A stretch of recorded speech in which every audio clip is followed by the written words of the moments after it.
2 అమ్మాయిలు నాకు పెళ్లి చేయాలా, ఏం చేయాలా, చదివించాలా.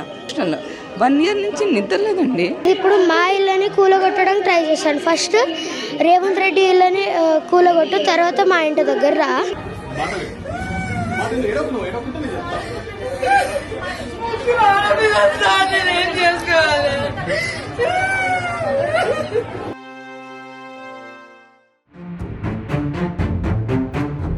మూసికి నువ్వు అడ్డం పడితే ఆ పాపం ఉసురు కొట్టుకొని మూసిలో మురికిలో సస్తావు, కుక్క సావు చేస్తావు, సస్తే దిక్కులేని సావు చేస్తావు చంద్రశేఖరరావు నువ్వు.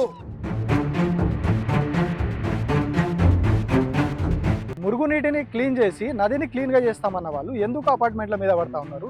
ఎందుకు వాటిని తీసేస్తామంటా ఉన్నారు?